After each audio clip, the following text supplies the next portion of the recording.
వ్యత్యాసం. ఒకప్పుడు దేవతలందరూ సభ చేసి భూలోకముందు మానవులు ఎలా మసలుకుంటున్నారో వారి మంచి చెడ్డలు తెలుసుకొని తగినట్టుగా సత్కరించాలని తీర్మానించారు. ఈ కార్యం నిర్వహించుకొని రావడం వరుణదేవుని వంతు వచ్చింది. వరుణదేవుడు మంచి రోజు చూచి విమానం వంటి ఒక మేఘాన్ని వాహనంగా చేసుకొని ఒక ముసలి బిచ్చగాని రూపుతో భూలోకానికి బయలుదేరాడు. వెళ్ళి అర్ధరాత్రి వేళ చిన్న గ్రామం చేరుకొని ఒక ఇంటి తలుపు తట్టాడు. ఆ ఇంటి ఇల్లాలు లేచి వచ్చి తలుపు తీసింది. అయ్యో తాత,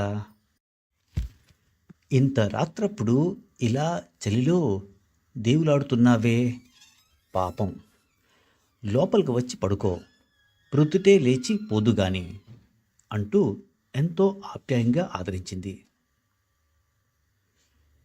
తాత లోపలికి వెళ్ళగానే సూలిపోయాడు. నోట మాట రాలేదు. ఇది చూచి ఆమె, ఓహో, ఈ ముసలివాడు ఏదో దారి తప్పి ఇలా వచ్చాడు, పాపం, తిండి తెప్పులు తినట్టుగా కూడా లేదు అని జాలిపడింది. నిజానికి ఆ ఇంటివారు ఏమంత కలవాళ్ళు కారు. కష్టంతోనే కాలం వెళ్ళబుచ్చుకోవలసి వచ్చేది. గృహ యజమాని గ్రామాంతరం పోయి ఉన్నాడు. ఏ నిమిషాన భర్త వస్తాడో అని ఆమె రోజూ వంట చేసి సిద్ధంగా ఉంచేది. ఇప్పుడు ఆమె తాతను లేవదీసి తగిన ఉపచారాలు చేసి తేరుకోగానే భర్త కోసమని ఉంచిన భోజనం కాస్త అతనికి వడ్డించింది. తాత స్థితి చూడగా ఆమెకు గుండె చిరువైపోయింది. అతని వంటి మీద గుడ్డ ఉండటం పేరుకే గాని అన్నీ చింపులే. అయ్యో నా తండ్రి, ఇదేమి గుడ్డ, ఇదేమి లోకం, చలిమాటు దేవుడెరుకు, మానమైనా కాపాడుకోవద్దా అంటూ గబగబా గదిలోకి పోయి మూట విప్పి భర్తకున్న ఒక్క పంచెను సర్రుమని చింపి, ఇదే ఉన్నది తాత, నీవు కట్టుకుంటావో కప్పుకుంటావో, ఇంతకంటే నేనేం చేసేది అని చెబుతూ నీరసంతో వేలాడిపోయిన ఆ ముసలివానికి ఆ గుడ్డ చుట్టబెట్టింది. ఇది కాక భర్తకు చిరుగల బనియను ఒకటున్నది.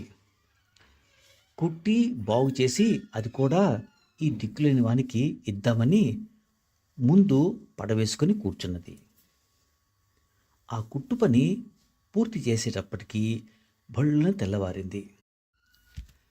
నిద్ర లేకుంటే పోయే, అనుకున్న పని పూర్తి అయింది కదా అని ఆమె తృప్తిపడింది. బనియను తాతకిచ్చి, తాత, ఇది తొడుక్కో, తెల్లవారింది కదా, పరగడుపుతో ఇప్పుడు ఎక్కడికి పోగలవు, ఒక్క నిమిషం ఆగు, వేడి గంజి వారుస్తాను, అది కాస్త పొట్టలో పోసుకొని నీ దారి నువ్వు పోవచ్చు అన్నది. అలానే ఎంతో ఆదరంతో గంజి కాచింది, పోసింది. తాత బోసి నోటతో, అమ్మా, నీ చేతి చలవ వల్ల నాకు త్రాణం చేరుకున్నది, మరి వెళ్ళి వస్తాను, చల్లని తల్లివి, నీకొక్క మాట చెప్పిపోతా, నేను వెళ్ళగానే ముందుగా నీవు ఏ పనైతే ప్రారంభిస్తావో సూర్యాస్తమానం వరకు అదే పని చేస్తూ ఉంటావు అంటూ గుమ్మం దాటి 4 అడుగులు వేసి అదృశ్యమైపోయాడు. తాతను సాగనంపి ఇంట్లోకి వచ్చేసరికి ఆమెకు రాత్రి తను చింపిన భర్త పంచె సంగతి జ్ఞాపకం వచ్చింది. చింపగా మిగిలిన ఆ పంచె ఇంకా ఎంత పొడవు ఉన్నదో, మగనికి అది చుట్టుపెట్టుకోవడానికి సరిపోతుందో లేదో అని మూరతో కొలవబోయింది. చిత్రమేమిటో గాని ఆమె అలా మూరతో కొలుస్తున్న కొద్దీ పంచెగుడ్డ అక్షయమవుతూ వచ్చింది. వంట పనికి పోదామంటే పంచె ఎంతవరకు తరగటం కనిపించదు. అలా ఆమె కొలిచిన గుడ్డ ఇల్లంతా నిండిపోయి సూర్యాస్తమానమయ్యేసరికల్లా ఆగింది. భర్త ఊరి నుంచి రాగానే ఆమె చిత్రమంతా చెప్పింది. వారు ఆ వస్త్రం అమ్మి బోలెడంత సొమ్ము గడించి సుఖంగా కాలక్షేపం చేసాగారు. త్వరలోనే ఈ వార్త ఊరంతా పొక్కిపోయింది.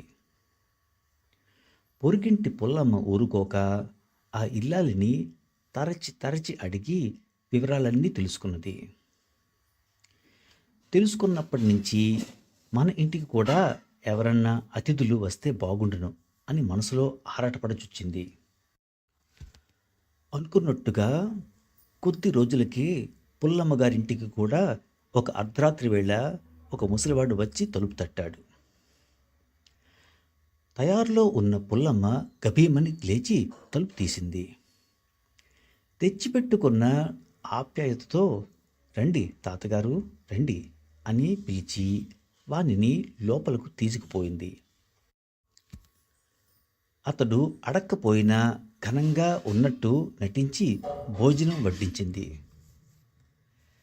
సరిగ్గా ఇరుగు ఇల్లాలు చేసినట్టుగానే చేయాలని అతనితో అయ్యో పాపం అంటూ తాతను చూచి జాలిపడి భర్త పంచిలో మొక్క చింపి ఇచ్చి ఇది కప్పుకొని పడుకోవయ్యా తాత ప్రొద్దుటే పోదుగాని అన్నది. ఇంతలో తెల్లవారింది. అమ్మా నేను వెళతాను అన్నాడు తాత. అదేం మాట, కొంచెం కడుపు చలవ చేసుకొని మరీ పోదువుగాని తాత ఒంట్లు నీరసంగా ఉండదు అన్నది పుల్లమ్మ ఎంతో ఆపేక్ష ఉన్నట్టు. ఇరుగమ్మ మోస్తరుగా తను కూడా వేడి గంజి కాచి తాతకు పోసింది. మొదటి ఇల్లాలికి చెప్పినట్టుగానే తాత ఈమెతో కూడా అమ్మా నీ చేతి చలవ వల్ల నాకు త్రాణ చేరుకున్నది, మరి వెళ్ళి వస్తాను. చల్లని తల్లివి, నీకొక్క మాట చెప్పిపోతా. నేను వెళ్ళగానే ముందుగా నీవు ఏ పనైతే ప్రారంభిస్తావో సూర్యాస్తమానం వరకు అదే పని చేస్తూ ఉంటావు అంటూ 4 అడుగులు వేసి ఇదివరకు లాగానే అదృశ్యమైపోయాడు. పుల్లమ్మ గబగబా గదిలోకి పోయి తాతకు తను చింపి ఇచ్చిన భర్త పంచే కులుద్దామనుకున్నది.